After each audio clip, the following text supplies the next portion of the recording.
If you're considering practice along the Buddhist path, or engaged in such practice, or along a similar path, you may wonder, is enlightenment really possible?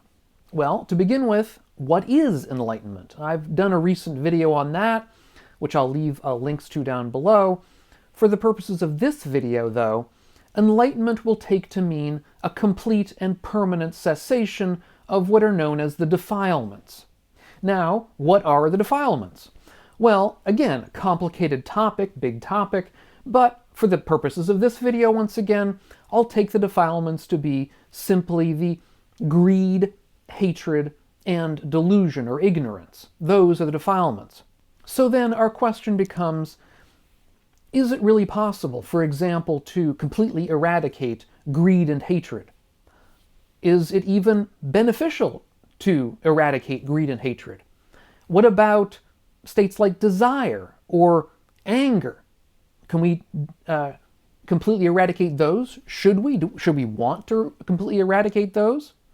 And what about ignorance or delusion? Can that be completely eradicated?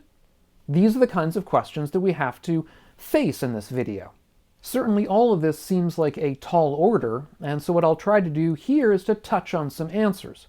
Now, I've done videos about some of this stuff in the past, and I'll leave links to related videos down in the notes in case you want to learn more about some of these topics. So let's take these three defilements in order and consider them. Let's begin with greed. Now, is there a distinction here to be made between greed and desire?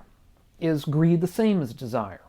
Well, if we look at the early texts, we know that the Buddha had desires. He had desires to eat, or so it would seem, desires to go on retreat sometimes, desire to lie down when his back hurt, desire to meditate, a desire to escape noisy monastics, and so on.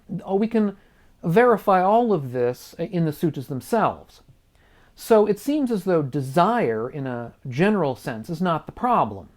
An enlightened person will have desires. So the problem is somewhat different. It's what we would call greed. That is, we want to make a distinction here between what we might term skillful and unskillful desires. Skillful desires are desires that we have that are healthy and beneficial, that understand the impermanence in all things. Whereas the unskillful desires, what we might term greedy desires, are more ego-directed.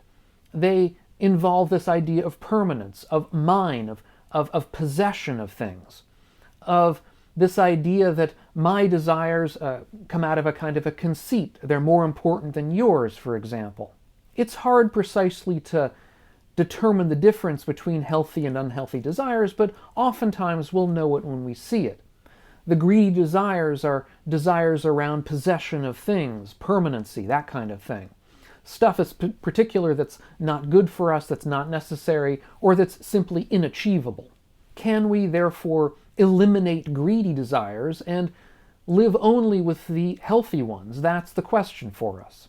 Second, let's touch on anger and hatred. For the Buddha, there was no such thing as healthy anger, much less healthy hatred. Sometimes we think that anger is healthy because it gives us energy and motivation to get things done. But for the Buddha, the healthier motivation is motivation based upon kindness, upon compassion, and so on. Those kinds of mental states are much better motivators of our action. They're more likely to produce actions that are actually helpful. Whereas actions motivated by anger are much less likely to be helpful to either us or others in the long run. So can we eliminate anger, hatred, and related states and live a life only based upon kindness and compassion and joy in the successes of others? That's another question for us. Third, what about ignorance or delusion? Now, one way to understand this would mean to eradicate ignorance and delusion, we would have to be omniscient. We would have to know everything. That's clearly not in the cards for any of us. However, that's not really what ignorance and delusion meant in early Buddhism. In early Buddhism, the kind of ignorance that was important, that was what was under discussion here, was ignorance of the Four Noble Truths in particular. To overcome that ignorance, we had to deeply know the Four Noble Truths.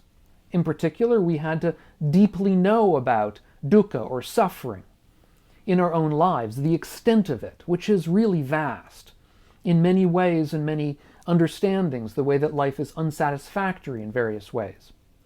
Second, we have to deeply know that the cause of suffering is our craving for things that are unachievable, basically. Third, we have to deeply know that there is an escape from suffering. There is an end, a cessation to suffering through the cessation of craving. And fourth, we come to know that there is a path that leads to that ending of suffering, which is the Eightfold Path. This is the point that we have to know, to come to know, in order to overcome ignorance or delusion in early Buddhism. So the question is, can we really come to know this in the deeper sense necessary? So we have these three questions. Can we come to eliminate greed? Can we come to eliminate anger? Can we come to deeply know these noble truths for ourselves? Now, it certainly seems as though these aren't insurmountable tasks. We know that there are certain times in our lives when we are without anger, when we are without greed, when we seem to know about these noble truths, perhaps. But we have to be careful here, because anger and greed can come up in subtle ways that we're not really attuned to, or that we only come to see after the fact, when we reflect back on our actions at a particular time. That is, that there are subtle forms of these greeds and angers and ignorances that persist, even though we may not be quite aware of them. Nevertheless, I think that many of us may have had experiences, perhaps in meditation, where we feel as though we've been freed from an anger or a greed that's been obsessing us for a while, that we have a sense of freedom.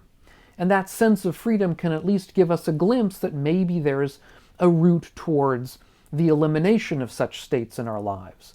I would ask you, what do you think? Do you see that in your life? Do you see that in your practice? Still, if so, such experiences tend to be fleeting. At least in my experience, they are. And the point in Buddhism is to, in fact, eradicate what are known as the underlying tendencies to greed, the underlying tendencies to anger, the underlying tendencies to ignorance or delusion. And that's a much taller order. Is it possible to, in fact, eradicate such underlying tendencies? I really don't know. How would I know? I don't have experience with that. Now, you can say, well, you can see people who seem to be acting without anger or greed, who seem to have a deep knowledge of the Noble Truths, and that is definitely true, but it's one thing to see somebody in a limited number of circumstances, and another thing to know whether they've really eradicated these tendencies. Because even if somebody is acting in a very wise way in front of you, you may simply be catching them on a good day. Someone can come across as very calm and wise in one environment and be quite terrible in another. There's a story in the early texts of Kali and Vedehika. Vedehika is a woman who has a servant girl, Kali, who works for her. Vedehika has a reputation in the village, it's said, of being very calm and very even-tempered. But Kali decides to test her. And so what she does is she decides not to fulfill her responsibilities properly. And when she does this, what happens? Vedehika becomes enraged and beats Kali. This is an example, and in that case, Vedehika loses her reputation for being so calm and so even-tempered. The story shows, I think, something that we all know, which is that being calm in one easy circumstance really doesn't show very much about our ability to be calm across the board, about our potentially having eradicated the underlying tendencies, let's say, towards anger or greed. Now, another route to the belief in enlightenment, the belief in the complete eradication of these underlying tendencies towards greed, hatred, and delusion, is through what we might term faith in things unseen.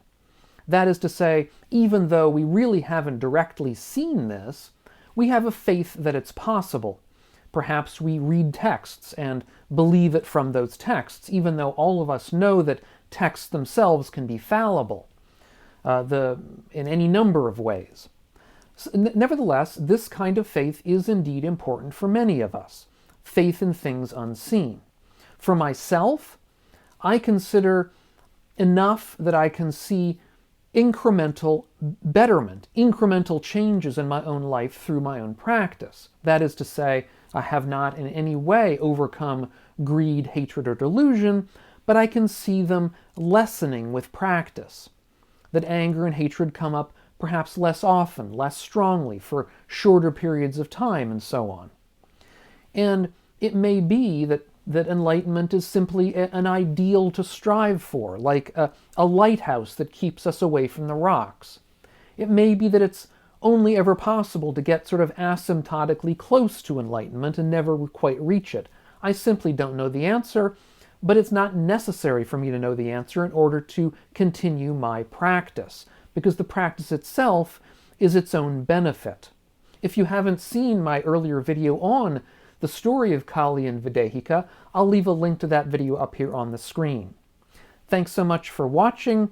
If you're getting something out of these videos of mine, consider taking a look over at my Patreon page, which is linked down below and up here on the screen, and see if you want to help support the channel. Again, thanks so much for watching, and we'll catch you on the next video. And meanwhile, all of you, be well.